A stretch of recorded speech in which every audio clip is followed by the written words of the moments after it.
the lifeblood of its community, and its pulse is gritted with sand and steel, fire and smoke. It's a city building its future together, one business, one family, and one home at a time. This is a place for makers, doers, and dreamers. It's where the global marketplace meets hometown values, where Americana isn't just a tradition, it's a way of life. Here, your experience makes the difference. With access to railroads, major waterways, and 8 different highways, this is a place in motion, sending goods, services, and ideas not just across the state, but across the world. And when the work ends, the day's just beginning, with beaches like West Beach in the Indiana Dunes National Park, exciting hiking and biking trails like the Diana of the Dunes Dare or the BMX track, and local treasures and exciting festivals, you'll know you're in more than just a bedroom community. From veterans of foreign wars to hometown heroes, our diversity is our strength, and we forge our future with the same flame as our steel. Oh, there's a place in the Midwest, and it's calling you home. The best part of Portage is what's next. The best part of Portage is you. There's more for you in Indiana.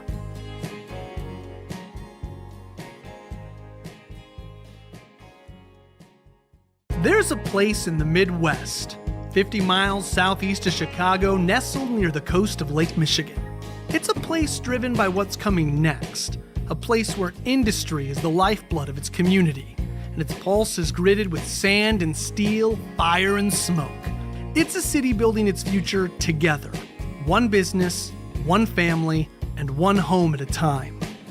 This is a place for makers, doers, and dreamers. It's where the global marketplace meets hometown values, where Americana isn't just a tradition, it's a way of life. Here, your experience makes the difference.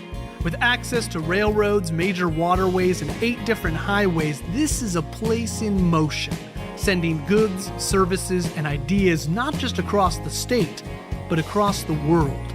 And when the work ends, the day's just beginning, with beaches like West Beach in the Indiana Dunes National Park, exciting hiking and biking trails like the Diana of the Dunes Dare or the BMX track, and local treasures and exciting festivals, you'll know you're in more than just a bedroom community.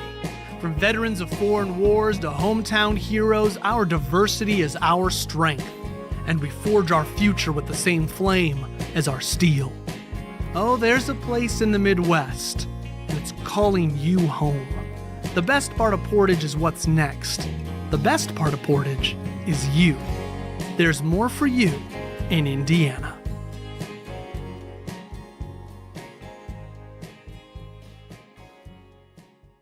There's a place in the Midwest, 50 miles southeast of Chicago, nestled near the coast of Lake Michigan.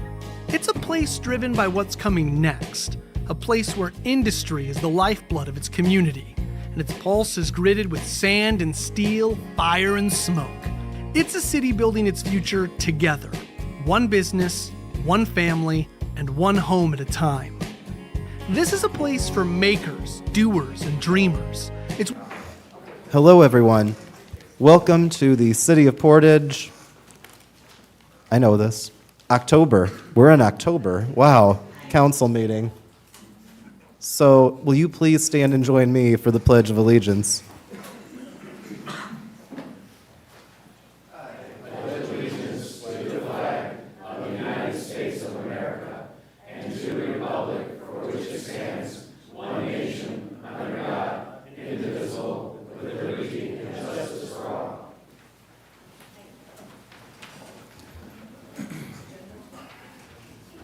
Thank you all. And again, I apologize. I have not had as much coffee today as usual, so hence the forgetting what month it is. So over the weekend, well, recently, we had our senior art fair, and I invited different seniors to come and to a council meeting, either this one or one of the other upcoming council meetings, to talk about their art. We have 2 who are here today, one who's going to come up now, and I'll explain why in just a second, and then one who's going to come up just a little bit later. And that was my attempt at a wink. I'm not very good at that. Mike, if you would mind coming up, and I'll explain. Mike wrote a poem as part of his art, And it was so beautiful, and really it's tough to call it a poem, it's really a prayer. And when I read it at the art fair, I wanted to know if you'd be willing to come up here and say it where we have our opening prayer at the council meeting. And I really appreciate that you're here, and if you want to talk a little bit about yourself, your art, and then if you'd be happy to lead us by reading it, we'd appreciate it. Okay, I want to start by saying the last time I made a city council meeting, Art Olson was the mayor. I worked for Art for years, so I wrote this poem, and it's from my heart. You have to go through a lot of ups and downs to write poetry and books and stuff. I came and saw the guys from Station 3 2 years ago. They saved me. I had a heart attack. The look on their face, it was ridiculous because I knew it was serious. I was 100% blocked, and they saved me. And I'm glad they're all fire department's here tonight. I came and I thanked them with a card. I didn't get to thank them all, but I'm thankful I'm still here. So this poem I wrote, Mr. Mayor, if you'd show that picture. There's a picture in the background of that poem. It's from the Indiana Dunes State Park sunrise. So I do all my own poetry. I do my pictures for the backgrounds. So I'm going to read this poem now, and it's called I Am. You say you cannot see me. Take time to look around. I am the majestic mountain standing high and the valleys far below. I am the warm and bright sunshine and the moon's softest glow. I am the water in the deepest sea and the salty tears in your eyes. I am the air each time you breathe, and up above, I am the deep blue sky. I am the roots of the tallest tree and the gentle wind in its leaves. I am the beauty of all the flowers and the buzzing of the bees. I am the love deep in your heart and the light of your very soul. So, friend, you can see me. I am everywhere you go. Thank you so much. We truly appreciate it. Thank you.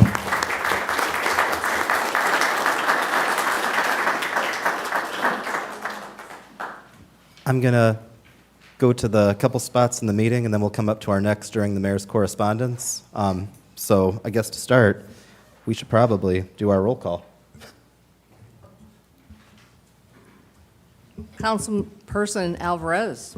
Here? Councilperson Weidenbach. Here. Councilperson Hurst. Here. Councilperson Parnell. Here. Councilperson Vasquez. Here. Councilperson Ambler. Here. Councilperson Zilli. Here. Councilperson Gina Geist-Hurst.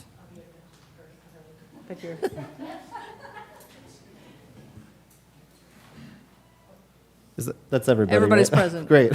I can never remember if I'm supposed to get called too, but I mean, they all know I'm here, I guess.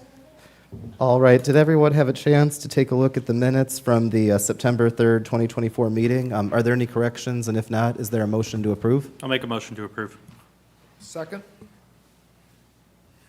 We have a motion and a second. All in favor, please signify by saying aye. Aye. Thank you. So we go to communications, correspondence, and announcements from the mayor. So I guess we had our senior art fair. I was just really blown away by just some of the wonderful artwork and the tradition that comes with that. And I wanted to see if Annette, well, I appreciate you coming up to speak as well. I wanted to make sure we had some time to present another showcase or, go ahead.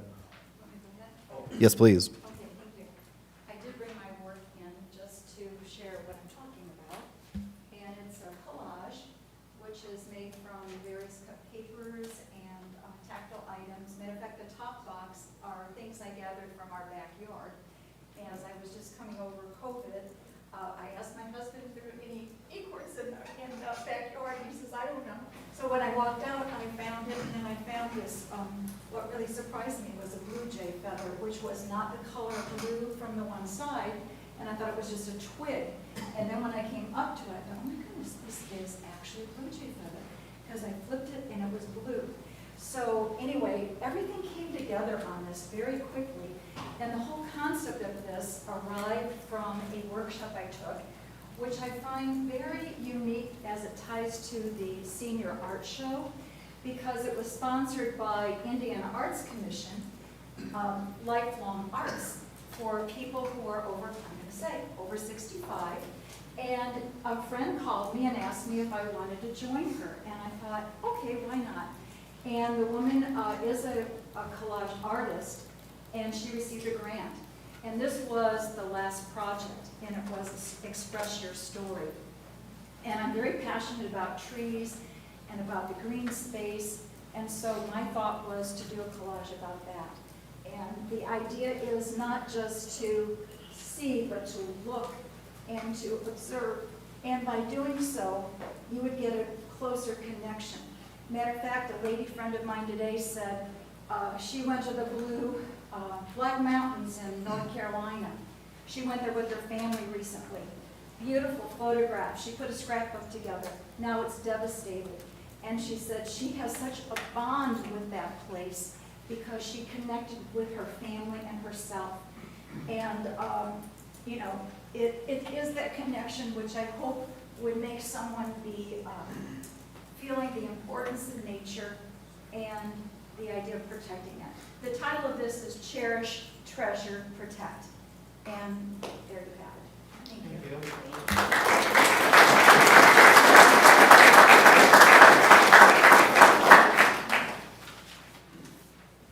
There's been a number of things that happened this month I'm happy to share with you guys, but in the interest of time for this meeting, I want to make sure that we proceed to some other important things.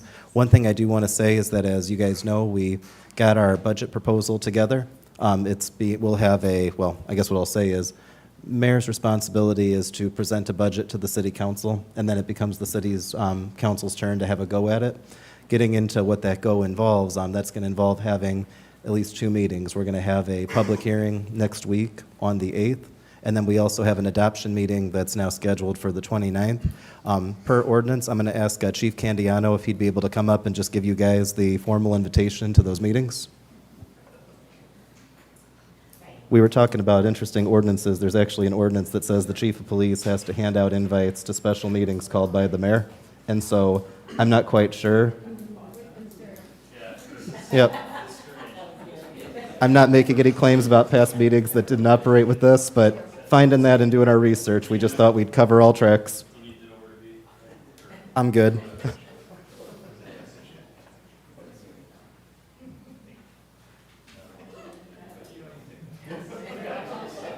I'll put it in the record. It can also be the chief's designee, but I think Chief Candiano did an excellent job handing that out and finding us all. I thought about giving you a challenge, Chief, maybe like just seeing like you had like a week to get it to all of us, no matter where we are. It could be like a game of hide and seek. But it is appreciated.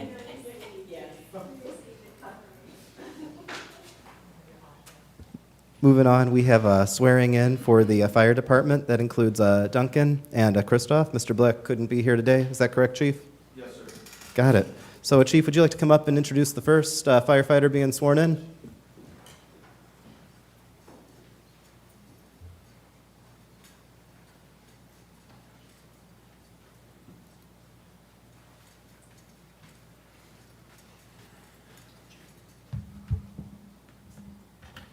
All right.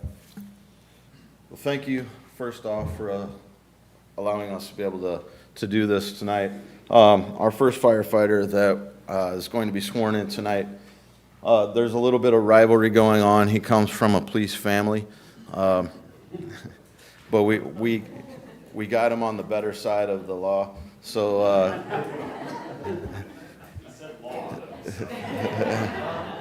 He's always thinking about us. I'm always, especially you, Chief.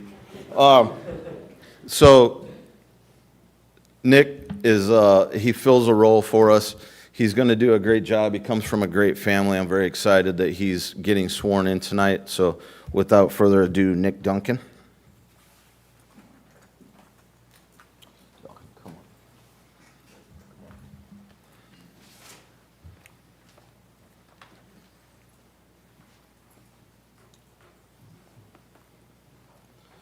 Cool stuff.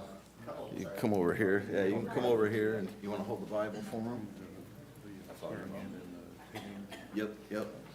Mayor Bonto will do the swearing in, and then you can do the pinning. So when I say, state your name, you'll just say your name. And then when I say swear or affirm, you don't have to say both. You can just, pick either one. So you raise your hand. I state your name.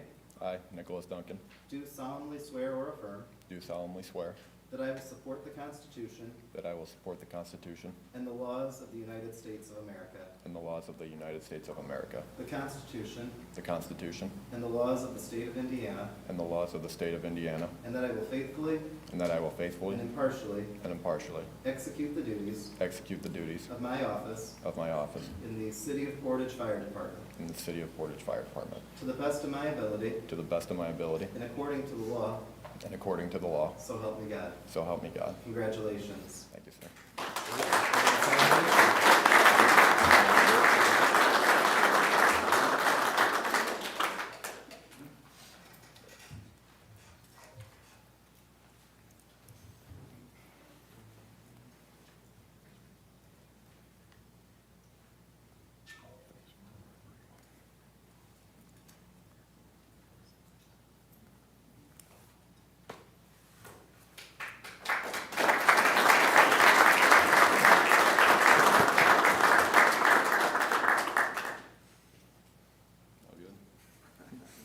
If you please here real quick, sign your, don't worry, you're still a firefighter even if you don't sign this. And it didn't happen. Become a cop if you don't, And then one is for you and one is for us.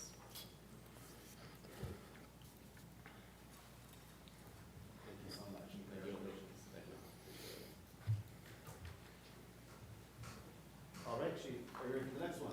All right. So the next firefighter that we're going to be swearing in is Malachi Kristoff. In the process of getting Malachi through the system, he really helped us get our process square and learn a lot of things about the state as a whole when it comes to our pension. So we're very excited to have Malachi on board. He has been very patient. It's been a great process. We're very happy to have him on. So without further ado, Malachi Kristoff.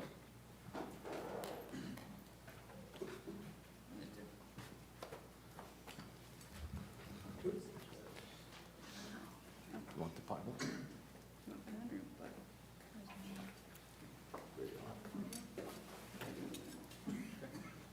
All right.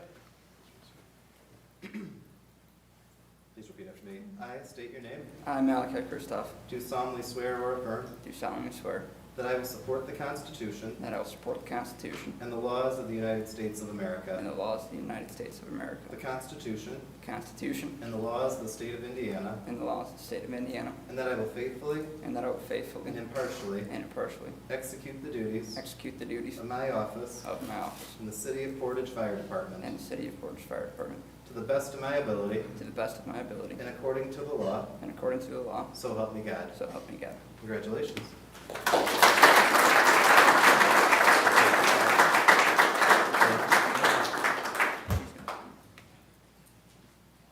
There you are.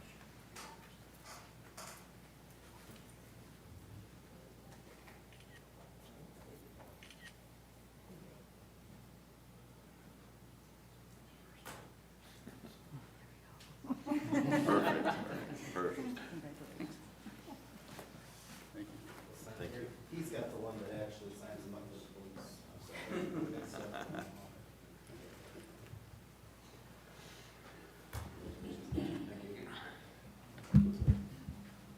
Congratulations.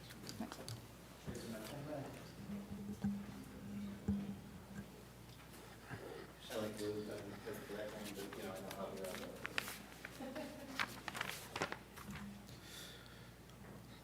If I may, Mayor, I have one more thing to say while I have everybody here, if you don't mind. Sure thing, Chief. All right. I know Just that know that, normally we do our report towards the end, but I have the entire crew for Turn 2 here. So I would like to give them an accolade for the course of the past summer up to now. They have had some tough calls to mitigate.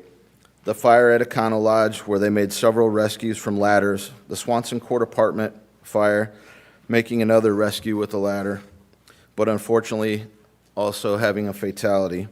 The fire at U.S. Steel recently, Midwest Division, where they were put to the test in industrial firefighting. They have approached each of these with perseverance, respect, integrity, duty, and excellence. I'd like to take this opportunity to thank you all for the job that you do. You continue to come to work every day and give it everything that you've got, and you certainly are the pride of the fire department. Thank you.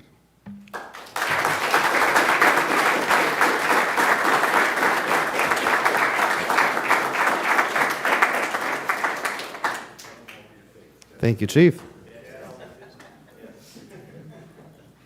Let's see. Liz, do you have a clerk treasurer's report? Yes, I do. Go ahead. After several meetings with the mayor, consultants, and department heads, I believe we finalized the budget, proposed budget that has been presented to the council, or the budget chairman, I'm sorry. And that was on Friday, September 27th. Everything was put into Gateway, and the notice to the public was posted on the September 27th. I would like to thank everyone for their hard work in assisting the mayor and myself with the first budget process as newly elected officials. I would like to especially thank the department heads that came to the meetings. I know it was a lot of time out of your busy schedules, and I totally appreciate it, and I'm sure the mayor does too, and my staff does too. We have been working diligently in my office with the State Board of Accounts. They are conducting a 2022-2023 audit. They've been here since September 16th, so we've been very busy in our office for the last couple weeks. And my staff and I are working with them, with the State Board of Accounts, to get them all the requested documents that they need to complete the audit. Hopefully the audit will be done by November 1st, and then we can breathe. Again, I want to thank everybody who has helped with the budget process, and also I've called different department heads and different departments to get information that the State Board of Accounts has requested and have received it expeditiously and complete. Thank you, everybody. Thank you so much, Liz. All right, I don't believe we have any unfinished business. So moving on to new business, we have the Portage Recovery Association Opioid Funds Agreement.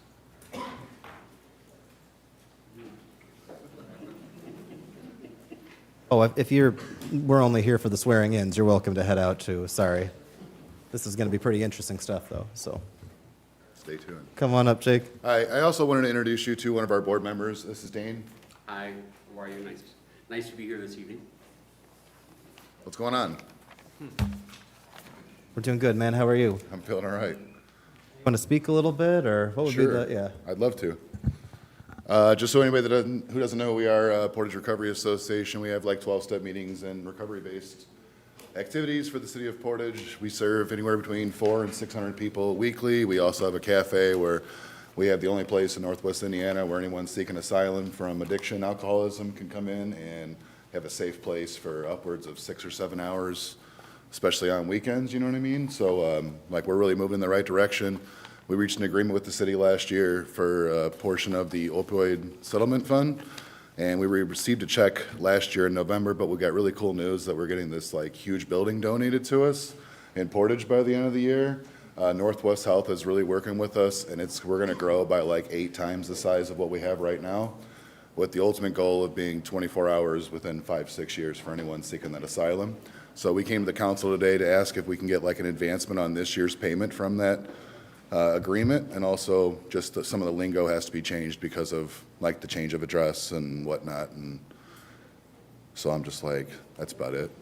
So I can't act as if this is all like a shock to me. Like, I was aware and very congratulatory that you guys got the new location donated, and my understanding, again, I'm using politician speak, sorry. My understanding is the previous agreement was based on reimbursement of your guys' rent, whereas now that you guys are gonna own your own space, as a nonprofit and all that, you won't have like a rent that you'll have to handle. So basically, you're asking for the agreement that was previously based on rent to be amended to reflect some new situation, which is that you guys are going into a new space. It's exactly what I'm asking for, Mr. Mayor, yes. And I think that the other piece on that is that you're asking, so that's like part one or part two, but the other piece is that you are asking for money to come in sooner than it would normally, based on the fact that you guys are looking to get started on a renovation? Yeah, so if we can get the reimbursement, I was assured by the representatives that we'll have paperwork on our desk this week to sign for the facility. So if we were to get the reimbursement a few weeks early, it would give us the opportunity to set a budget. That way, when we start getting in there, we know exactly what we have to work with. Financially speaking, and again, I gave some thought to this ahead, so if people are like, man, this mayor thinks fast, like I had some thought about this going in. Financially speaking, the check that you guys get, no matter when it comes in this year, is technically a reimbursement for utilities already paid. Is that correct? Correct. Rent, NIPSCO, internet, and trash. Yeah. And phone. I say that because financially, I mean, you guys have paid the utilities. Whenever you get that reimbursement, you'll then, it's like any year you do once the reimbursement comes in. So I think two separate things here that you're asking for the council. One, for them to consider doing something sooner on the current utilities check and schedule. But then I'm sorry, I don't know if I was pushing the button, but I think you heard me. Yep. That's like one thing, but then the other thing is like the restructuring of that. I think it's a 3-year, and so we're going on to year 3. Is that correct? This is year 2 right now. We Year only- 2, and then there's a year 3 next Correct. year. You're asking for a restructuring of what would be paid out for what next year, since you guys will no Yeah. longer have rent next year. Yeah, Is that not correct? the amount. Yeah, we're not looking for the actual amount to change. We've had discussions, and we're pretty happy with the agreement that the council gave us last year with that number. It's just with no rent, it might drag out longer. We have no idea. I mean, if it's possible to give, we talked about potentially seeing if we could just get everything remaining up front. That way we can move forward and end the agreement. But if it's a reimbursement thing that needs to be done, it would probably be longer than 3 years because there's no way we'll spend the remaining balance next year, if that makes sense. Question, why is this coming to us and not the Board of Works? So this is actually the council, it's reappropriating money. So the Right, board of, but- oh, so But we never approved the original agreement. I was on the impression that the council did approve the original agreement. Is that not the case? Ferdinand, Gina, help me out. I think this went to we approved the funding in the budget, but the Board of Works was the actual Approve the contract. approver of the contract. I Which see. would make sense. We don't approve Sure. contracts. So it's actually the total amount. Right, we is that- already approved the amount in the budget previously, so I just want to make sure the right entity is approving this. I appreciate Right. that greatly. So I think Yeah. that for me, I was operating on this on like a reappropriation, but if it's not, then I think we're good Yeah, on the because the council funds side. are already appropriated to the To the, I see. opioid settlement. No, they're section not, of- they weren't budgeted for this year, so we have to do a additional appropriation, and that's Right. not due until October 29th. That's when we're going to be doing additional appropriation, Right. then we'll do another one in December. Which has a process. Right. So, So I appreciate your Yeah. clarification there, and that's where it's good to have that history there. I hope you can understand why we'd want to bring it oh, to the no, no, council as no, a it starting point. totally makes sense. I Yeah. just want to make sure that this is getting approved, because we would be amending the agreement with the Board of Works. I think that is also part of this process, but like Liz said, if we're appropriating the money for, earlier than we thought, there's an additional appropriation process that we would go through for I that. see. So procedurally, we need to have the appropriation part, which is coming, like there's an appropriation, a reappropriation happening Right. later this month. So within that, then it's the Board of Works that can act on a new deal. Correct. I just want to make sure that we do it correctly. Most Because at some definitely. point, State I- Board is going to pull this transaction and say, Oh, why did definitely. you do it this way? At some point, and I don't know where I got the misconception, I thought that the council had some input on stipulations for the money, and if they did not, I don't mean to say that I'm asking you guys for them, I'm just saying I want to make sure I'm respecting any existing What I agreement. recall us doing was, and part of this was for the police budget too, with the social worker. We had budgeted, because we don't know how much we're getting in opioid settlements. We're getting amounts all the time showing up from these settlements, was that a portion would go to the police department for the social worker to cover that salary and benefits. And then this was 109,000 over Roughly. 3 years of a reimbursement grant for rent and utilities. We approved that in the sense that the first year we put it in the budget, and then we put it in the budget for 2024, but that the Board of Works approved the actual agreement, because we don't contract, we don't have contracting authority. I gotcha. Yeah. I guess for me, the issue was appropriation in terms of, you still put things in a line item for what it can be spent for. So if that's more flexible than I thought, that's fine. Yeah. It's not. That's the We part I'm still con- have to do yeah. an additional appropriation because it was not budgeted for 2024, but it That's the will be part. for 2025. Because we didn't know how much we were getting. I gotcha. So, like, Jake, you would be getting this money in November, right? Right. Right, okay. Based on the Board of Just Works so you know, agreement, it will then. be budget, it is in the budget for next year. We did put it in the budget for next year. Yeah. So I think simply put then, so what we're waiting on here, what you're waiting on here is we have to have the meeting later this month where we reappropriate money. That's step one. And then step two then is actually the Board of Works. So that means that, well, you know most of the people on the Board of Works, you know me, like, that's that next body that meets on those Tuesdays. I think you've come to some of our Board of Works meetings. Yeah. So I think what you can do is, yeah, that's where we amend the contract with you guys. So simply put, we'll make sure before, well, at the end of this meeting, we'll talk to you about when that reappropriations meeting is for the council, so you can be present for that if need be. Sure. Oh, it will be October It's 29th? October 29th. That'll work? Okay. Okay. That's it? I think that's where we're at, yeah, Cool. that's what we can do, yeah, so, Thanks for your time. I really appreciate it. thank you so much, Ben. Thank you all very much. Congratulations. Thanks. Thank you. It's very exciting. Watch what happens. Yeah, it's cool. So next we have the. Can I ask, Jake, can I see you before you leave? Will you stay till after we're the still meeting? outside. Or else call me tomorrow, come in, because there was an error with your calculations. We found it, like $30, but we got to make sure it's the right amount that you want to get I'll give reimbursed you the for. 30 if we can get the check. No, I just want to make sure you know that it's, I think maybe $50, Carrie, was it, 52? I got that on me. I can't cut you a check. Okay. I'm not going to jail for anybody. I'm sorry. Well, we appreciate that. Okay. Awesome, thank you, Jake. We'll talk soon then. Thank you. So we've got the DVG vacate application. Tom, are you here to speak for that, or is someone here to speak for that? Oh, come on up. I should have known that there was someone behind Tom. You have this laptop, hopefully you can plug in here, and I do have a few handouts for everyone as well.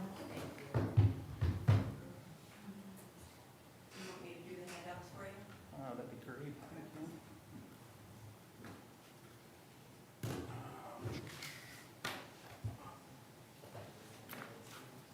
Thanks. Perfect.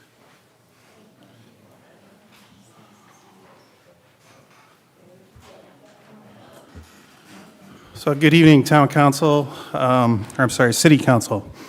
My name is Greg Lorig from DVG Team, 1155 Troutwine Road, Crown Point, Indiana. I'm here tonight as a petitioner on behalf of Drive and Shine for a petition to vacate public ways and easements. There's a handout going around which is going to be the same as the first two pages on the screen here. This relates to a request for vacating roadway, sanitary, and water main easements that were platted and dedicated on a westerly extension of Fiesta Avenue that was never built. This area is located just north of the intersection of Ash Street and US 6, about a quarter mile west of Willow Creek Road. You should see that on the screens and then on page one of your handout. So there's a proposed development for a proposed Drive and Shine car wash at this location. And this is just kind of the first step of what we're coming to the city for. So the yellow boundary there is the proposed parcel limits approximately for the development. And then the blue rectangle is the area where the existing roadway right-of-way dedication, the sanitary easement, and the water easement are located. With that, I'm going to move on to the second page, which should be the same as what you guys have.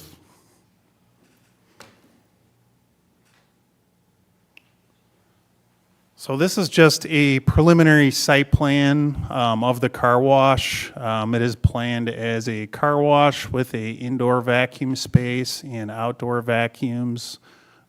We will be actually coming to BZA at the end of the month for some development variances and then going through the proper channels with Plan Commission as well. But as you can see, these colored boxes in here are the easements which kind of bisect the back of the site.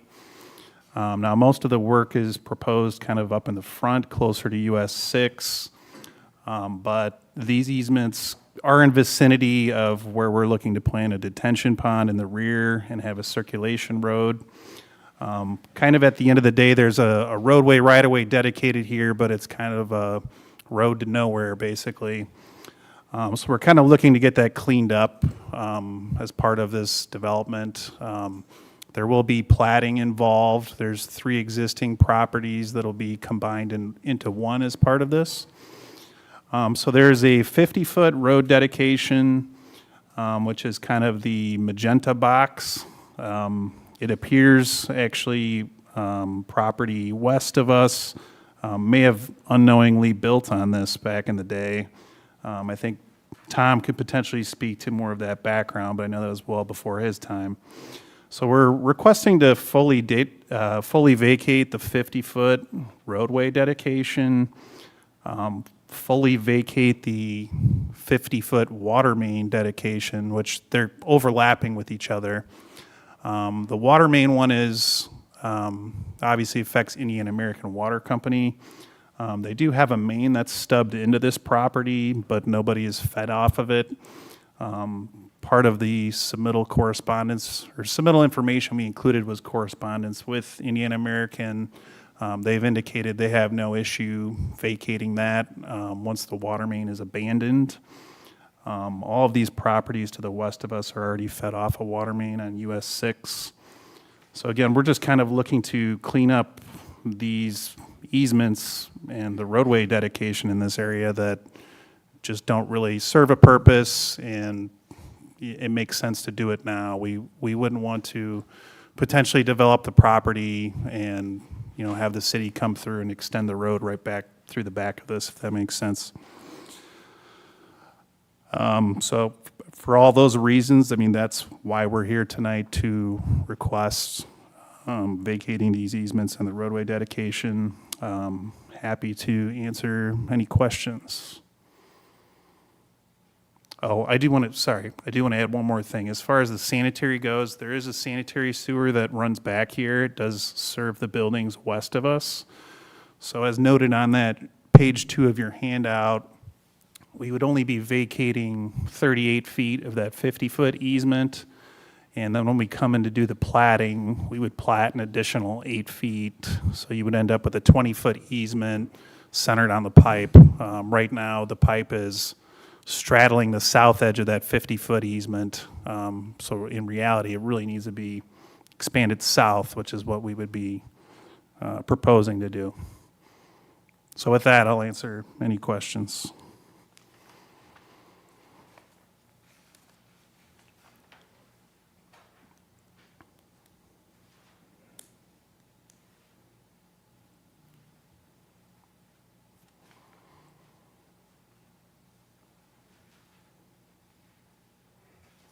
So I have a brief question, maybe for members of the city staff. Was that planned extension of Fiesta Avenue originally intended to be an extension of the residential neighborhood? Mr. Cherry, would you be able to answer a little bit of the history there? Yeah, and as noted, Mr. Cherry was not involved whenever what went down, Yeah, I mean, so. we researched this right away, and it predates any records that I can find. I could only assume that there was going to be different type of development west of there and to connect to that subdivision. Now, it's industrial, it's commercial. It's kind of a road to nowhere. We end right at Cordy Wilson's property right there, and it's an old right-of-way that we need to clean up, so. Tom, just out of curiosity, was there ever a different right-of-way that was based on an extension of Ash that maybe this would have intersected if they'd both happened? I just wasn't sure if I vaguely remember some history of Ash having a different plan. And again, we can't go back and do that with Ash. I'm just wondering, like, if that makes a little more sense. Yeah, You know? well, that would be west of Cordy's, I believe. Is that correct, or no? No, that would be to the east. Oh, to So, the east, okay. kind of where right where my hand is on the screen, that's where Yeah. Ash is at. Right, that, I think at some point they were talking about going up to Lute, and the right-of-way doesn't exist all the way up there. So maybe that was the intent at some point, but the development changed, so. Thank you. So now it's just, we're just trying to clean it up so that these properties can be properly developed, sold, or whatever the owners want to do with them, so. And there is a letter in there from Cordy Wilson saying that he's got no objection to this, because he would be affected by this potentially. But his right-of-way is from 6, and that's how he accesses his back property. I think you might have said this already. I'm just curious. You mentioned that the property to the west, this must have been built, over the thing, maybe them not knowing. Would this, what you're asking the council to do, would that also, not that the building's clearly there, would this also eliminate that one? Are you guys only applying for your own? It would also vacate that to clean that up also. Thanks. That would just be an even weirder loose end if we left it, so thank Yep. you. And I'll just add on to what Tom said. So there's two other existing property owners at play, the Mimoneses and Daddy Investment. They've also signed documentation that we included with our submittal that they've approved of this vacation as well. And then George, it's going to be a shared access, so. Yeah, that kind of road that you see on page 2 is planned to be a shared access, ingress, egress easement roadway between the car wash and the Mimones property to the west. So their existing parking would be maintained and would be able to tie into that driveway.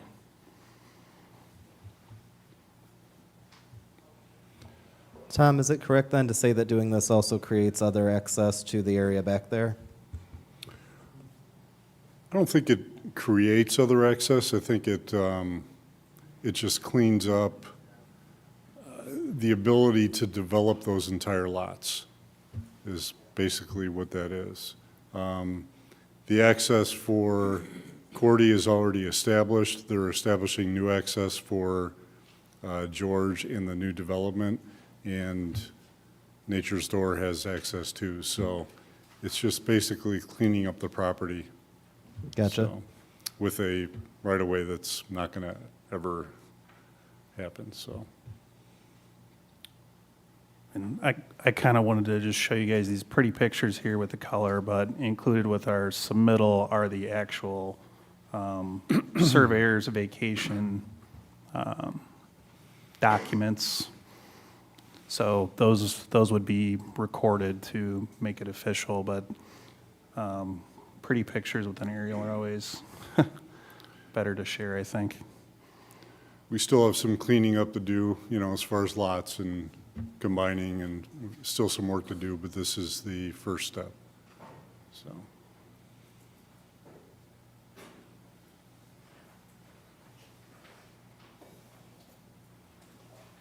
Any other questions from the council? Out of curiosity, and it might just be a misprint, to verify the addresses that both of the owners had put in. When I map quest it, I get two different places on Route 6. The 5870 and the 5840, so it just might be my map whacking out, but if you guys can check to make sure that's correct, because that's what I was trying to research on it today. Sure. On which document was that? The signed one. That I showed you. Oh, okay, all right. Verify it. He has 2 parcels, so that might be it. They kind of stack, one's south and one's north, which is why he signed that, to make sure we knew it was okay. So that might be the 2 parcels. Yeah, I know the Mimoneses own 2 parcels, and when I went on the GIS, one had an assigned address, the other was actually unassigned. Okay. But we filled in the best available information we had. But before it's recorded, providing it's approved, we'll double check that, so.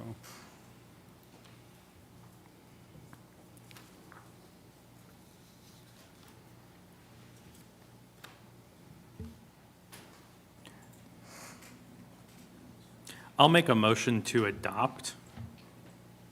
I'm not thrilled about what's being built there, but I'm not gonna not vacate it right away. I mean, there's absolutely no reason it needs to be there, but I'll make a motion to adopt. I'll second. We have a motion and we have a second. Is there any discussion? All in favor, please signify by saying aye. Aye. I didn't hear any opposed, so just in case, any opposed? Nope, we're good. Won't go on Facebook and say you guys all approved a car wash. No. All right, thank you, council and mayor. Thank you so much. We appreciate it. We're excited to have you. Thank you. All right.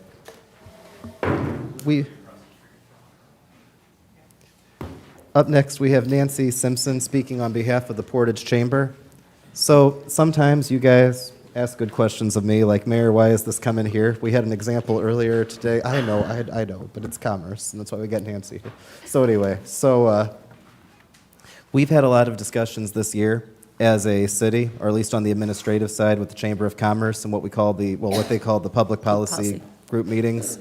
A lot's come out of that, and I really appreciate that the role that the Chamber has taken in wanting to, quite frankly, drive public policy and build a stronger economy, here in our city. Thank you. There's a lot that we can talk about, and there's a lot that could end up coming to ordinance committee. There's also some discussions from it that have already come in our licensing board. But all said and done, we have the opportunity for our council to come and, for the chamber to come and give a statement to the city, and we want to take it, and we just want to officially read it into the record for you as we continue to have these discussions and some actions, hopefully by either later this year or a little bit after. Great. Thank you, Council. So I know most of you guys. I am the Executive Director of the Chamber of Commerce. I want to take a moment to acknowledge the importance of the decisions that you guys make regarding our local business environment.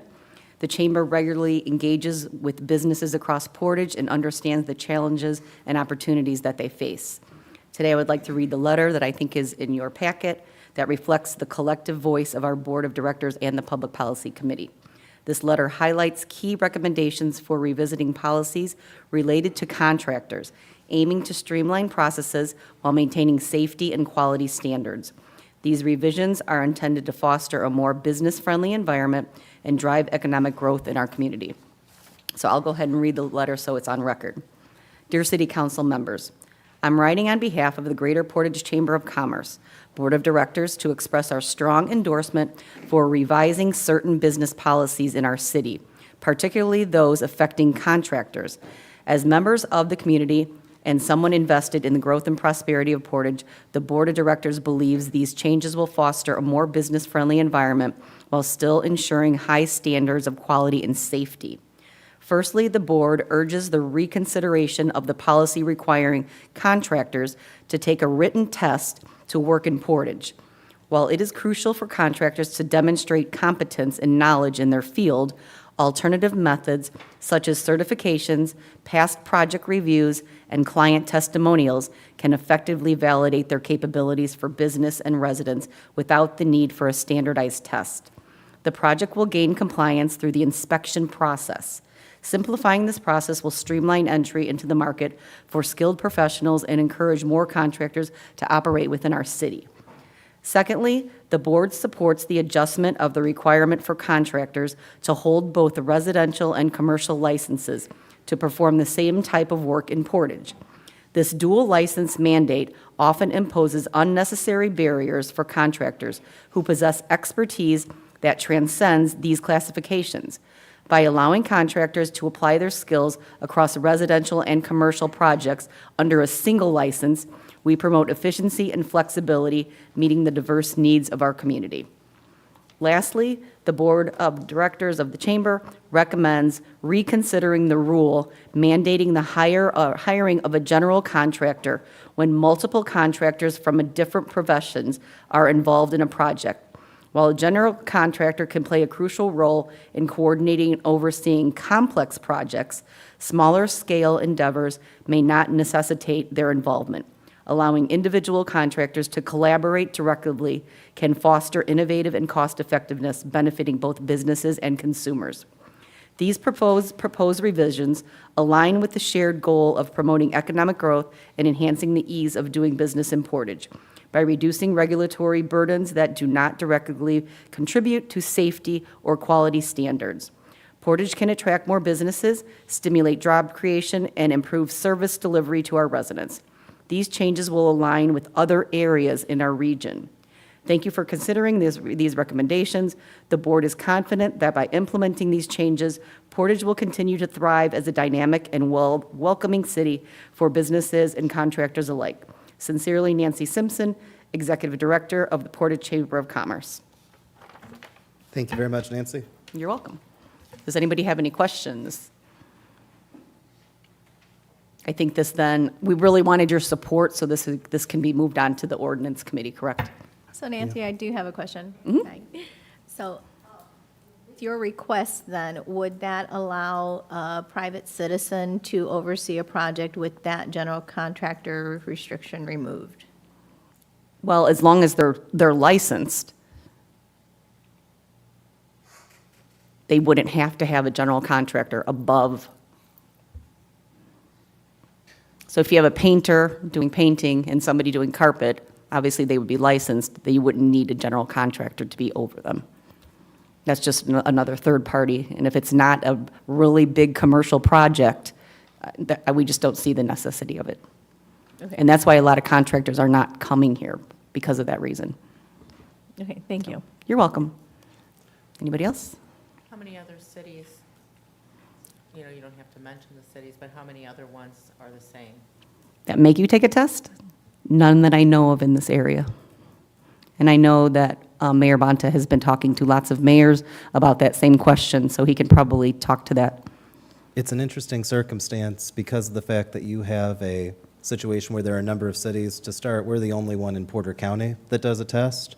If you go to Lake County, you'll find some. Hobart tests, Gary tests, Lake County Unincorporated has a test. I believe Maryville does. One of the things that I've been trying to see is comparing how we do it compared to how others do, because we've had contractors come in who take the test in Portage who say, man, there's nothing quite like this. And so we're trying to kind of figure out, like, well, you know, why that is. You know, we've had circumstances where companies come in with their person who, I don't want to name companies or create any particular trouble, but we've got companies where someone's like, I'm the guy who does every version of this restaurant in this state, or everybody who does every version of this store east of the Mississippi, and then they're struggling to pass our Portage test. And there's something to be said for, you know, how we do that and what can we do to make it so that, quite frankly, it's awkward when you've got people who seem to be doing a good job in every city next door, but then they're not able to get licensed by us. And there's something to be said for how can we get to the bottom of that. The general contractor rule, it's hard to give math, so please don't think that this is an exact number. I would bet you that at least 70%, if not more, of the projects that come into our city are going to have a general contractor, whether we have a rule or not. That said, there are circumstances where, I mean, I think about when I opened my business up, I mean, I had to have a general contractor for things like making sure that my walls were getting painted, flooring was being put in. That's just a personal experience. And whether or not the question is, can you trust Austin Bonta to get licensed to paint, is kind of its own thing. I can't tell you if I'm a good painter or not. But it's to say that we have a lot of rules that apply to everybody, whereas a lot of communities give more exceptions. So for example, if you've got somebody who, let's say they need to put in a sink and they need to put in some extra electrical outlets, our code currently says that's two different jobs. You need two different contractors, you need a general contractor. And when you got a job that small, we've had small business owners who've complained that we can't find a person willing to do a project as small as what we're asking them to do. And so the reason why I wanted to make sure that this letter that I think was well crafted and well set up by the public policy of our area's Chamber of Commerce, the Greater Portage Area Chamber of Commerce, greater because it includes us, South Haven, and Ogden Dunes. But it's important for us that we're listening to that from the community. They are the eyes and ears of the businesses trying to make it here. I think that for me, what was so important for me about asking for this letter to be read, not just to me as the mayor, but read to you guys as a city council, is kind of the different points of origin that changes can come from. Changes can come directly from, say, a department when we send that to you guys. It can come from the ordinance committee. And it also can be that something like the licensing board can be able to make recommendations to reform our code. I just think it's important that that's not originating in one pocket of the city without the whole council being aware that there's a goal that multiple different people are working on. I hope that was kind of long-winded. I hope that made sense. Anybody else? Thank you. Thank you. Thank you. Any other questions? If not, we'll move on to reports from city officials. I know that the fire chief already spoke, so I won't have him come back again. Chief Candiano, do you want to come up and say any words?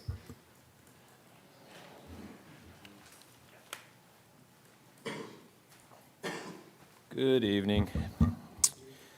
I will be quick tonight. Just give you guys a couple numbers from September. Our total incidents were 2,647. That was about 88 a day, which is actually down. For the year, we're at 27,010, which is about 97 per day. So we were actually a little slower last month for whatever reason, but we're okay with that. We currently need to hire 4 officers. We are awaiting perf approval on 1, so we've made a job offer to them. We're waiting for them to get through the perf process. And then I believe we have 4 at the academy and 2 who just began field training. So still hiring, still trying to catch up. But once we get the 4 back from the academy, I believe in November, that'll be a nice shot in the arm for us. So.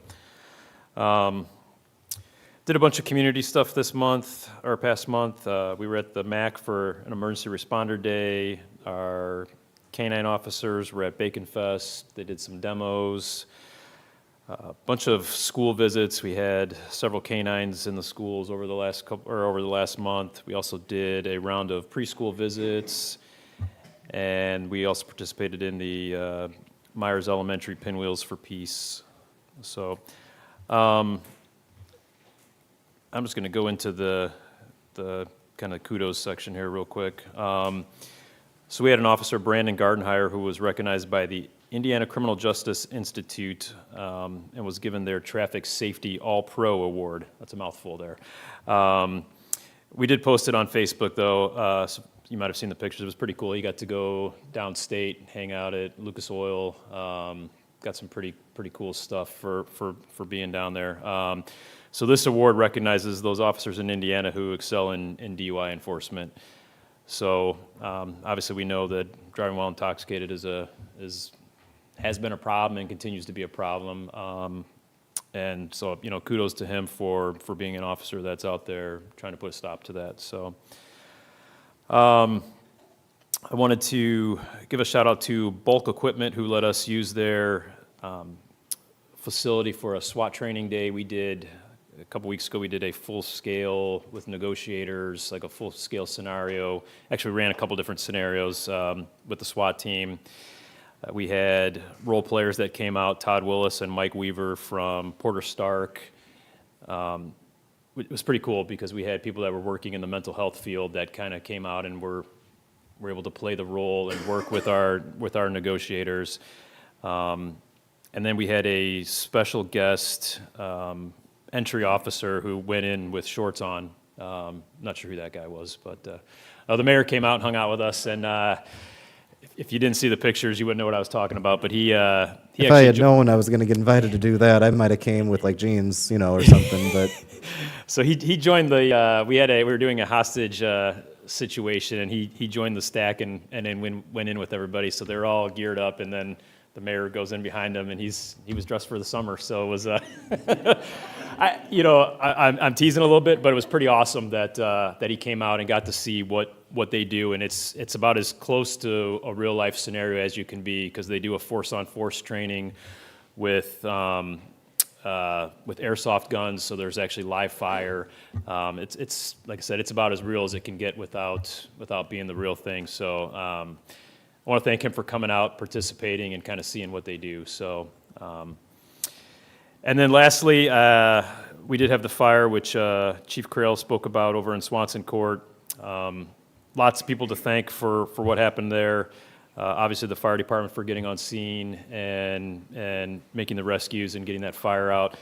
as you all know, this was definitely a tragic incident. If somebody did lose their life, you know, out of tragedy, sometimes there's a bright spot that comes out of it. So I need to thank our patrol division, who the suspect was identified to. They actually found him on a traffic stop within an hour of the fire being set.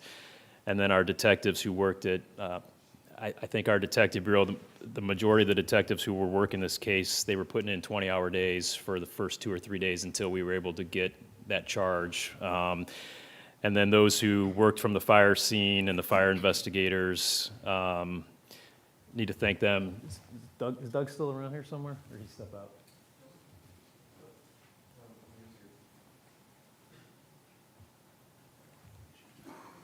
So I want to thank Doug for coming out there and basically volunteering his time to help investigate that fire.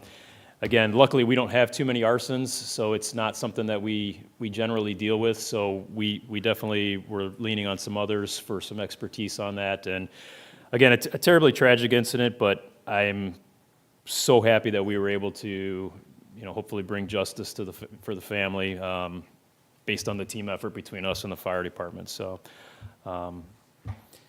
that's all I got. It's been a long couple days doing the budget stuff, so I'm worn out, as I'm sure some of you guys are. So I'm actually halfway quiet tonight. Well, thank you so much, Chief. Also, I got to say, Todd Willis is an amazing actor. I didn't know that. I've known him, and he is such a great guy, but when he was playing the hostage taker, I got like chills. I couldn't believe how well he was able to get into character. You know, I was so excited when they got him. I had to remember it wasn't a real bad dude. It was actually Todd, who's like awesome. It was amazing training because, again, they could get into the mindset of people who are struggling with mental illness, and so it really made our negotiators have to work to try to talk them down. And then obviously one scenario, we made it where there was no talking down. We just had to go in and make the rescue. But very, very real life experience. And yeah, it was great that they came out and volunteered their time from Porter Stark for us. So Thank you, Chief. thanks. I have a quick question. Oh. Yep. And you said it's Doug, the volunteer, correct, that came out? Yep. Ask him to come out here for a moment. Tell He them to quit snuck hiding back. from us. Can you please share how many years you've been volunteering?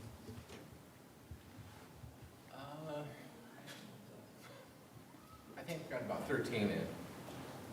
Thank you. So not only is he a reserve for us, a volunteer on that side, then, like I said, he came out and volunteered his time as the as an arson investigator. So retiree from the fire department after how many years? 35. 35? Okay. So and he's still giving back to the city. So that is pretty cool. So Thank I'll you clap for very him. much.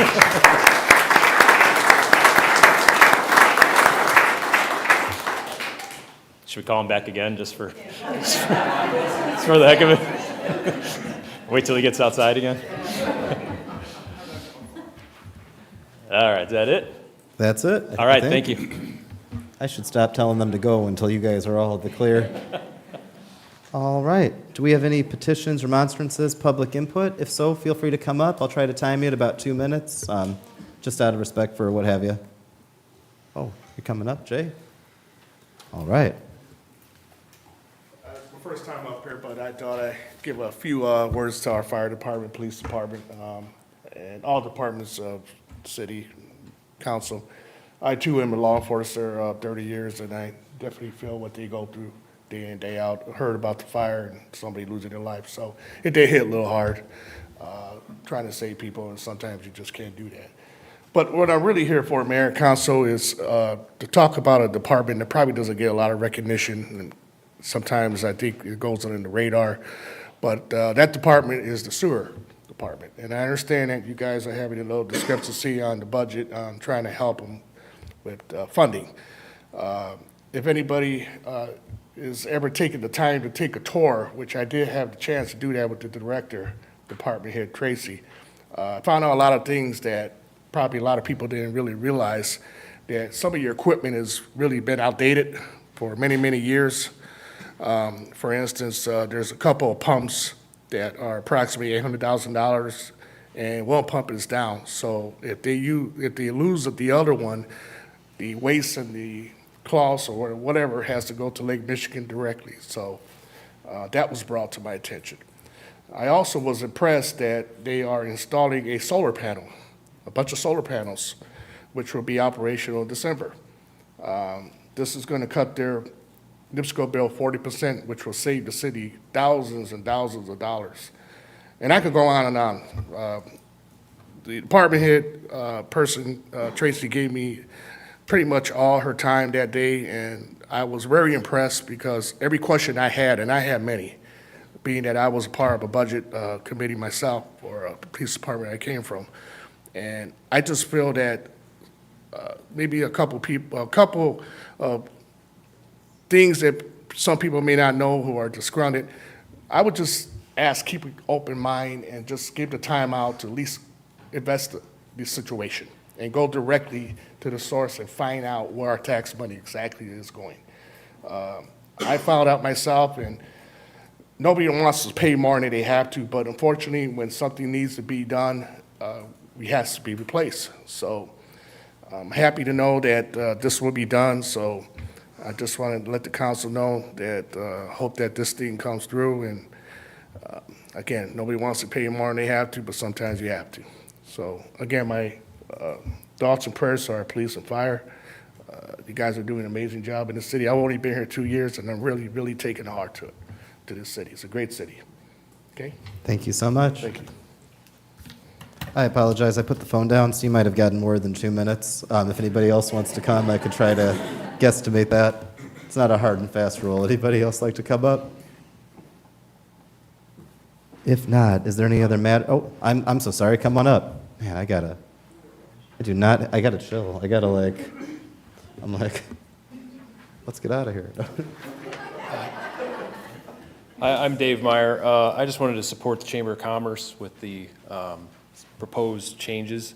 As a small business owner, I can understand, especially with your startup costs and getting into a unit, a storefront, whatever it might be, it's expensive enough as you start a business from the ground up, and then when you come in and you have to pay additional contractors on top of things, it just makes it more difficult. So I just wanted to support that, the Chamber of Commerce with that. So just thank you.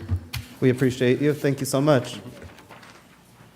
Okay, now I'm going to be chill. Anybody else want to come up and speak? Count to 10.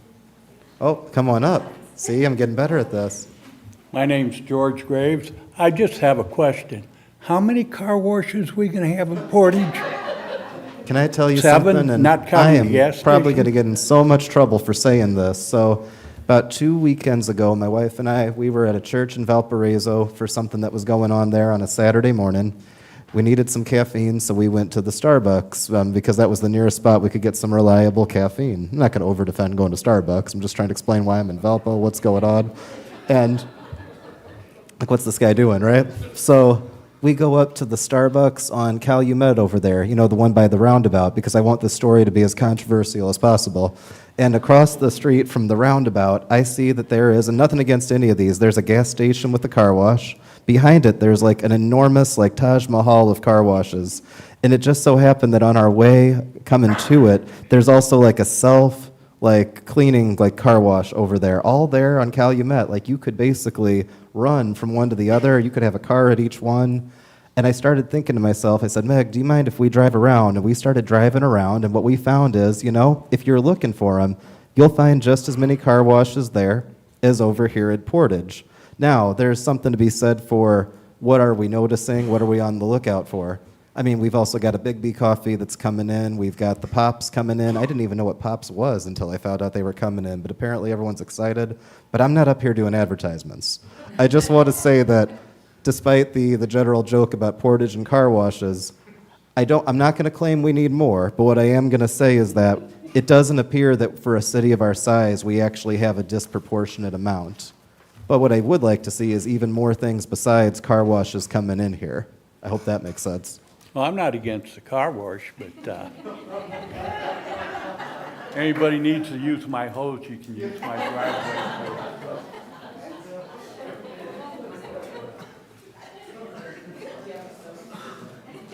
I don't care what anyone says. These are the most fun city council meetings anywhere, you know? Anybody else like to come up and speak? Okay. I think we're in the clear. I will say 500 turkeys is still going on. We're asking you to bring a donation over to City Hall. I know that I kind of somewhat famously fell down the stairs a little while ago, and that got a big boost, but apparently the boost is kind of worn out. We need a little bit more. I was going to ask, I know, Leanne, I don't normally ask you to come up, but would you mind going over just real quick what types of items they're looking for 500 turkeys? Leanne is the person that really runs the city. She's my chief of staff, and I really couldn't do anything without Mayor, I her. believe there's a box over at the fire department, too. It's here at City Hall. I believe there is too, but we recommend coming to the City Hall just because, you know, if there's an emergency going on, you know. So, go to a microphone for the people at home. You're getting kind of comfortable here, Doug. So 500 Turkeys was started, I don't know exactly how long ago, but now they feed 1,500 families. So really they're getting 1,500 turkeys donated by our local stores. And as a city, we volunteered to collect aluminum pans, cans of corn, cornbread stuffing, and cornbread mix, and then stuffing mix. So basically, we're just looking to collect 200 of all of our items to help support them. There's other places that are collecting cranberry and different other, but they try to get it all together. They will take donations for anything. I have flyers if anybody's interested in, you know, a list. We've got a drop-off box here at City Hall, Street Department, Police, and Fire. Not just fire, Victoria. Thank you. Yeah, thank you so much. All right. Anybody else with something to say, please speak now or forever hold your peace until maybe next week on Tuesday. Leon, is that at every fire station? They will take it at every fire station, but we do have a box right here on Central Avenue, but any of the fire stations would get them here. Do we have a So does motion? that mean that the fire department is collecting more than the police department? Is there a little wager going on there?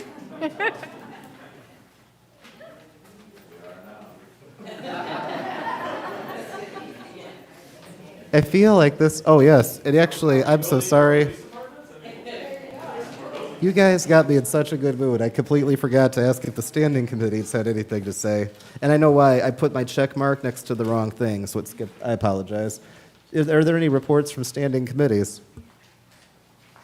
Yes, Mr. Mayor, thank you. Only briefly, the Ordinance Committee had our standing meeting today at 5:30 p.m. Discussed were potential changes to the golf cart ordinance. The committee decided that no action would be taken or no changes would be made at this time. Also, and see, I put my notes away already, but we discussed we revisited the background check fee, which had also been discussed at last month's meeting, and we also discussed, Colin, help me out on this. A program for disposal of fireworks. Yes, the disposing of fireworks to prevent fires, additional fires in trash bins and next to houses.